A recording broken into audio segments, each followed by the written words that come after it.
Good morning Shri કન્યા primary વિદ્યાલય કાલાવડ ધોરણ 8 વિષય ગણિત. હવેમાં જોઈએ આપણે ચેપ્ટર નંબર 15 આલેખનો પરિચય. હાલમાં આપણે આગલા લેક્ચરમાં અભ્યાસ કરી ગયેલા છીએ, ત્યાર પછીનો જોઈએ આલેખ નંબર 46. આલેખ નંબર તમે જોઈએ 46. એમાં શું કે છે, યોગ્ય પ્રમાણ માપનો ઉપયોગ કરી નીચેના કોષ્ટકની માહિતી છે તમારે આલેખમાં દોરવાની છે. તો આલેખમાં દોરવાની છે શું કે છે, સમય એટલે કે કલાક અને કાળ દ્વારા કાપેલું અંતર, કેટલું અંતર કાપે છે એ આપણે જોવાનું છે.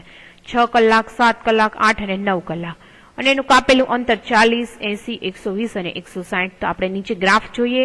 તમારા ક્વેશ્ચનના આન્સર છે એ પણ તમને ક્લિયર કરાવું છું, પણ પહેલા આપણે ગ્રાફ જોઈએ. ગ્રાફમાં તમે જોઈ શકો છો, એક અક્ષ ઉપર તમારે શું લેવાનું છે, તો કે સમય લેવાનો છે કલાકમાં. 6 કલાક, 7 કલાક, 8 કલાક, 9 કલાક અને 10 કલાક. જ્યારે તમે વાય અક્ષ ઉપર લેશો, અહીંયા શું લેવાનું છે, 10, 20, 30, 40, 50, 60. એ અંતર છે કિમીમાં લેશો, બરાબર. ક્યાં સુધીનો તમારો ગ્રાફ લેવાનો રહેશે, 160 સુધીનો તમારો ગ્રાફ ડ્રો કરવાનો રહેશે, બરાબર. તો હવે આપણે જોતા જઈએ. પેલામાં શું કે છે, તો 6 કલાકે કેટલું અંતર કાપે છે આપણે જોઈએ. તો 6 કલાકે અંતર કેટલું કાપે છે, તો કે 40. કેટલું કાપે છે, 6 કલાકે એનું અંતર કિમીમાં કેટલું કાપે છે, તો કે 40 કિમી અંતર કાપે છે. તો અહીંયા તમે ડોટ કરો. પછી ત્યાર પછીનું જુઓ, તો ત્યાર પછી તમે એવું કહી શકો કે 7 કલાકમાં કેટલું અંતર કાપે છે, તો કે 80 કિમી અંતર કાપે છે. ત્યાર પછીનું તમે જુઓ તો શું કે છે કે 8 કલાકે 8 કલાકે તમારું કેટલું અંતર કાપે છે, તો 8 કલાકે કેટલું અંતર કાપે છે, 120. અને ત્યાર પછી 9 કલાકે કેટલું અંતર કાપે છે, તો તમે 9 કલાકે તમારો ગ્રાફ છે તમે જોઈ શકો કે 9 કલાકે કેટલું કાપે છે, તો કે 160. 9 કલાકે 160 કાપે છે. એટલે ત્યાં સુધી તમે ગ્રાફ ડ્રો કરો. સીધી લાઈનમાં આપણે જોઈન્ટ કરી લઈએ ગ્રાફ, બરાબર. ત્યાં આપણો ગ્રાફ છે આખો ક્લિયર થઈ જાય. હવે ત્યાર પછી આપણે જોઈએ પ્રશ્નનો જવાબ. તો શું કે 7.5 કલાકે થી 8 કલાક દરમિયાન કાર કેટલું અંતર કાપેલું હશે. 7.5 કલાકથી આપણને કે છે 7.5 કલાકથી અને 8 કલાકની વચ્ચે કેટલું અંતર કાપ્યું હશે. તો આપણે જોઈએ કે કેટલું એને અંતર કાપેલું હશે. હવે જોઈએ, અહીંથી તમે 7.5 કલાક કે છે એટલે 7.5 કલાક તો નીચેથી અહીંથી તમે લ્યો, એટલે બરાબર નીચે ને અહીંથી તમારે લેવાનો રહેશે. તમારે નીચે વ્યવસ્થિત ગ્રાફમાં જોઈ અને લેવાનો રહેશે, બરાબર. 7.5 કલાક એટલે તમારે 7.5 કલાક થયો. ત્યાંથી તમે આડી લાઈનમાં જુઓ કેટલું અંતર કાપ્યું હશે. તો કેટલું અંતર કાપ્યું હશે, 100 કિમી અંતર કાપેલું હશે. હવે બીજો પ્રશ્ન શું કે છે, કાર દ્વારા યાત્રા શરૂ કર્યાના સ્થળથી 100 કિમી દૂર પહોંચવા માટે, કે દૂર પહોંચવા માટે કેટલો એને સમયની જરૂરિયાત રહેતી હશે એ પણ તમને પૂછે છે. તો એનો પણ આપણે જવાબ દઈએ. તો કે કાર દ્વારા યાત્રા જ્યારે શરૂ કરી અને સ્થળ 100 કિમીથી દૂર પહોંચ્યો હશે ત્યારે કેટલો સમય લાગે.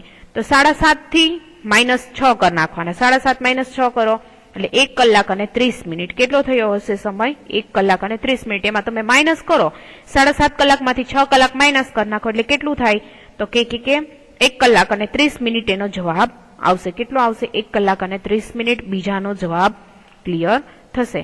ત્યાર પછીનો આપણે જોઈએ ગ્રાફ નંબર જોઈએ 15.3 નો દાખલા નંબર પહેલાનો સી. હવે એનો સી માં શું કે છે, તમને કોઈ એક બેંકમાં 1 વર્ષ માટે જમા કરાયેલ મુદ્દલ માટે વ્યાજની નીચે મુજબ મળે છે. તો માહિતી આખી આપી છે, જમા રકમ અને સાદું વ્યાજ.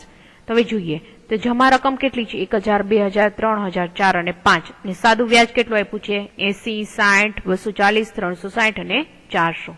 તો એનો આપણે ગ્રાફ જોઈએ. ગ્રાફ કઈ રીતે ડ્રો કરીએ જોઈએ. તો ગ્રાફમાં તમે પેલા જુઓ, તો એક અક્ષ ઉપર તમે શું લેશો, જમા રકમ 1000, 2000, 3000, એવી રીતે આપણે લઈએ 4000 અને 5000, બરાબર. અને હવે તમે જોઈ શકો છો, તમે વાય અક્ષ ઉપર શું લેશો, તો વાય અક્ષ ઉપર તમારે લેવાનું છે 40, 80, 120, 160, 200, 240 એવી રીતે તમારે લેવાનું છે, બરાબર. તો આપણો ગ્રાફ ક્યાં સુધીનો લઈ જવાનો છે, 400 સુધી ગ્રાફ લઈ જવાનો રહેશે. તો હવે આપણે જોઈએ ગ્રાફ. તો હવે શું પહેલું જોઈએ, તો પેલામાં તમને એમ કે છે કે ગ્રાફ ક્યાં સુધીનો, કે 1000 કેટલું કે છે, તો કે 80. 1000 અહીંયા અને 80 તમારો ટચ થાય છે અહીંયા, બરાબર. તો ત્યાં તમે ડોટ કરો. પછી પછી કે છે 2000 કેટલું કે છે, 160. ત્યાર પછીનું તમે જુઓ, તો ત્યાર પછીનું તમને શું આપ્યું છે, 3000 કેટલું આપ્યું છે, 240. 3000 તમે અહીં જોઈ શકો છો 240. પછી 4000 કેટલું કે છે, 320. અને પછી 5000 તમને કેટલું કે છે, 400, બરાબર. તો અહીંયા ઉપરના ભાગમાં તમારે 400 આવે છે, તે તમારે 400 જોઈને ટીક માર્ક કરવાનું છે, એમ કરી લેવાનું નથી, બરાબર. ત્યાં તમારે જોઈ અને વ્યવસ્થિત ટીક માર્ક કરવાનું રહેશે. તો હવે આપણે જોઈએ ત્યાર પછીનો પ્રશ્ન શું કે છે, શું આ આલેખ છે ઉગમ બિંદુમાંથી પસાર થાય છે? એવો તમને નીચે પ્રશ્ન આ પૂછે છે, બરાબર, કે શું એ ઉગમ બિંદુમાંથી પસાર થાય છે? તો તમારે એનો જવાબ શું આવે કે હા, આ આલેખ છે ઉગમ બિંદુમાંથી પસાર થાય છે, કેમ કે સીધી લીટીમાં થાય છે. રેખા લંબાવે તો વધુ સ્પષ્ટ થાય કે રેખા ઉગમ બિંદુમાંથી પસાર થાય છે. બીજો પ્રશ્ન કે છે, આલેખનો ઉપયોગ કરી 2,500 નું વાર્ષિકનું સાદું વ્યાજ મેળવો. 2,500 એટલે અહીં તમે જુઓ 2,000 અને 3,000 ની વચ્ચે લ્યો એટલે કેટલા આવે? 2,500. તો તમે 2,500 નું એમ કે સાદું વ્યાજ લ્યો તો અહીં 2,500 લીધું. તો ત્યાંનું આડું આપણે જોઈએ કે કેટલું થાય છે, તો કે 200 થશે. 200 રૂપિયા સાદું વ્યાજ થશે, કેમ કે આપણે જોઈ શકીએ છીએ. અને ત્યાર પછીનું શું કે છે, દર વર્ષે 280 વ્યાજ મેળવવા માટે કેટલા રકમ મુદત તરીકે જમા કરાવવાની રહેશે? તો આલેખ પરથી આપણે જાણી શકીએ કે 280 વ્યાજ મેળવવા માટે કેટલું જોશે, તો કે 3,500. 280 ક્યાં આવે છે આપણે પેલા જોઈ લેવાનું. એને આપણને 280 પૂછ્યા એટલે જોઈએ તો 280 નો ગ્રાફ છે સીધો લઈ લઈએ, ક્યાં ટચ થાય છે અહીંયા સુધી લઈ લઈએ, ત્યાંથી આપણે આડી લીટીમાં લઈ લઈએ. તો આડી લીટીમાં જોઈએ તો ક્યાં ટચ થાય છે, તો કે 3,500 ટચ થાય છે. તો આપણે કહી શકીએ કે એને 3,500 મુદ્દલ રૂપિયા જમા કરાવવા પડે. એ રીતે આપણે એનો ગ્રાફ છે ક્લિયર થાય. ત્યાર પછીનો આપણે એક બાકી વધેલો છે છેલ્લો ગ્રાફ, એ આપણે જોઈ લઈએ. શું કે છે, આલેખ નંબર 48 સ્વાધ્યાય 15.3 દાખલા નંબર બીજાનો પહેલો. યોગ્ય પ્રમાણમાં લઈ નીચેના કોષ્ટકની માહિતીનો આલેખ દોરવાનો છે. ચોરસની બાજુઓ આપી છે સેમીમાં, બરાબર, 2, 3, 3.5, 5 અને 6, અને પરિમિતિ આપી છે 8, 12, 14, 20 અને 24. બધી પરિમિતિ અલગ અલગ આપી છે.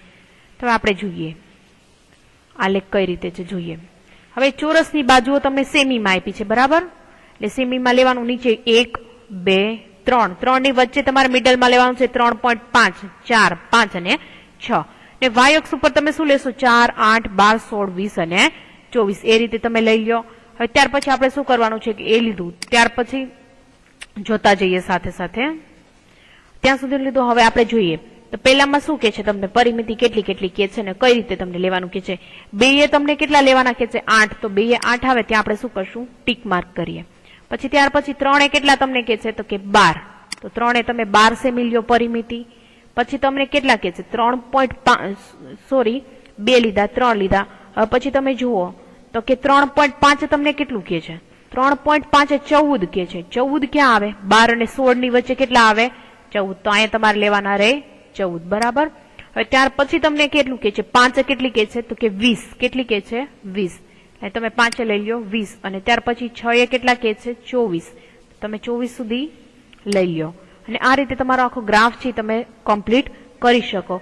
ને તમને પૂછે એમ કે છે કે રેખિકમાં છે કે કઈ રીતે છે, શું આ રેખિક આલેખ છે? તો આપણે એમ કહી શકીએ કે હા રેખિક આલેખ છે, કેમ કે સીધો આલેખ ડ્રો થઈ શકે છે, એટલે એના માટે આપણે એને રેખિક આલેખ છે એવું આપણે બોલી શકીએ. ત્યાર પછી આલેખ નંબર જોઈએ 49 સ્વાધ્યાય 15.3. તો હવે એને આપણે જોઈએ. ચોરસની બાજુઓ સેમીમાં આપી છે અને નીચેનું ક્ષેત્રફળ આપેલું છે. તો હવે એનું ક્ષેત્રફળ જોઈએ 2, 3, 4, 5, 6 અને ક્ષેત્રફળ છે ચોરસ સેમીમાં આપેલું છે 4, 9, 16, 25 અને 36. તેનો આપણે જોઈએ આલેખ કઈ રીતે છે. હવે જોતા જઈએ. તમારે એક્સ અક્ષ ઉપર શું લેવાનું છે? 1, 2, 3, 4, 5, 6, 7, 8 લઈ લીધા. અને વાય અક્ષ ઉપર 5, 10, 15, 20, 25, 30, 35 સુધી લીધા, બરાબર. હવે આપણે એને જોઈન્ટ કરતા જઈએ અને જોતા જઈએ. તો પેલામાં તમને ક્યાં કે છે? તો 2 એ તમને કેટલું માપ આપ્યું છે? તો જુઓ તમે 2 એ તમને 4 નું માપ આપ્યું છે, બરાબર. 4 એટલે 5 થી કેટલા 1 લીટો ઓછો લેવો પડે. એક્ઝેક્ટ 5 લ્યો તો ન ચાલે, એટલે અહીં તમે લીધું એટલે 4. હવે પછી જુઓ તો તમને 3 એ કેટલું માપ આપ્યું છે? તો કે 9.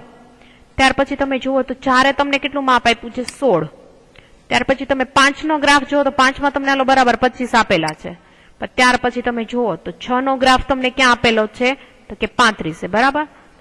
સોરી 35 નથી, 6 નો ગ્રાફ તમે જુઓ તો કેટલા આપ્યા છે? 36. એટલે તમે 36 એક ઉપર લ્યો. અને તમે એ આખો ગ્રાફ દોરો તો ગ્રાફ છે કર્વ આકારમાં દોરાય છે. જુઓ સીધો એકદમ સ્ટ્રેટ દોરાતો નથી, સ્કેલની મદદથી તમે દોરી શકો નહીં. એટલે આપણે એમ કે શું આ રેખિક આલેખ આપેલો છે? તો આપણે એવું કહી શકીએ કે આ આલેખ છે એ રેખિક આલેખ આપેલો નથી.